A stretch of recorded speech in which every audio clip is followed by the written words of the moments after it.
Welcome back to Bedtime Geography and History. Today, I want to start off a new series. I want to create a series of redesigning world borders to create the most ideal and most peaceful world possible. To be honest, there is no right way to go about this task, and any way I can doesn't seem like the correct answer. So, for this first video, I'm going to set my guidelines on how I want to redesign borders and what my definition is of the most peaceful world possible. To create the most peaceful world possible, it makes sense that we first need to define what peace means in this situation. For us, I'm going to define peace in 3 different ways. First, it should reduce armed conflict as much as possible. This means it avoids civil wars, insurgencies, and outside invasions. Second, peace should increase cultural harmony and reduce ethnic tensions within the nation itself. Third, peace means that the nation should be able to support itself economically and survive on its own without outside help. Not all of these goals are equally as important. However, all of them should be considered when redesigning borders. But sometimes when we change a nation's borders to avoid one aspect of peace, we have to neglect another aspect of peace. So each scenario will be weighed to avoid the most consequences. To create the least biased map possible and to avoid political bias and other things like that, I'm going to use real sets of data to support my claims. I'm going to analyze maps of ethnicity, religion, and language to see where they overlap. I'll analyze historic borders and empires, such as borders during World War I and World War II.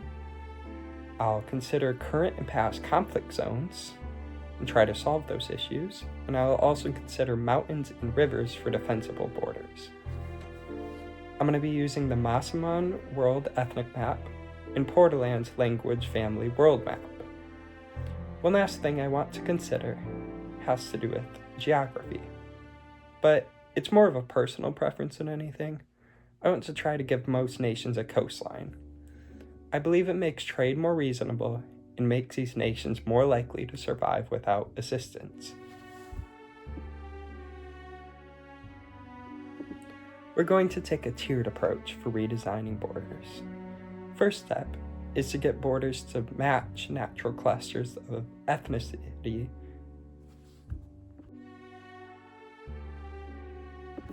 We're going to take a tiered approach to redesigning borders.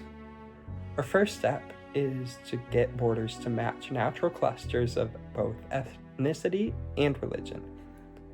One example of this may include splitting Nigeria into its northern Muslim areas versus its southern Christian areas.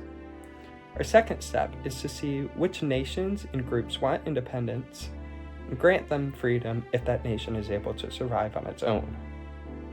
Our third step is going to be small adjustments to borders based on personal preference.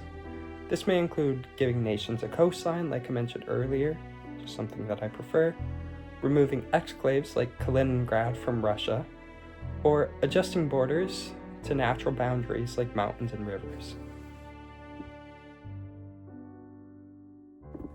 It's important for me to mention that all of these borders and everything I'm going to talk about later is just based off of research and data, but not much personal experience. Just because on paper one area is similar to another doesn't mean that it actually is. I've lived in the United States my whole life, and outside of it, I've only visited the Dominican Republic and Spain. I don't have very much experience. So I want to open up to all of you. If you disagree and think a border should be changed, comment it down below.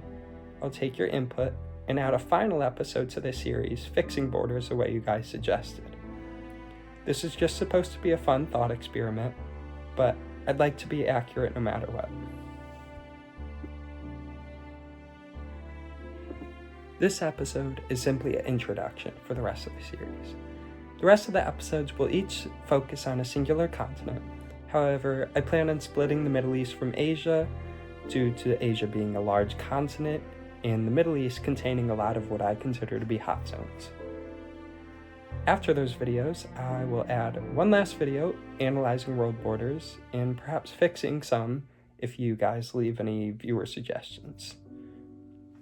If you guys seem to enjoy this series, I'm considering a spin-off second series where I discuss the geopolitics of this world and maybe alliances or anything else that might happen. Episode 2 is currently planned to be about North America, so stay tuned for that to come out. This has been Bedtime Geography and History. I hope you guys are excited for this new series, as I am. I want to reiterate that this is just supposed to be a fun, hypothetical situation, and in no way am I trying to enforce any sort of political ideals or goals. Borders and countries can both be very touchy topics, so I'm sorry in advance if I offend anyone by what I suggest. Good night and sweet dreams. See you in the next episode.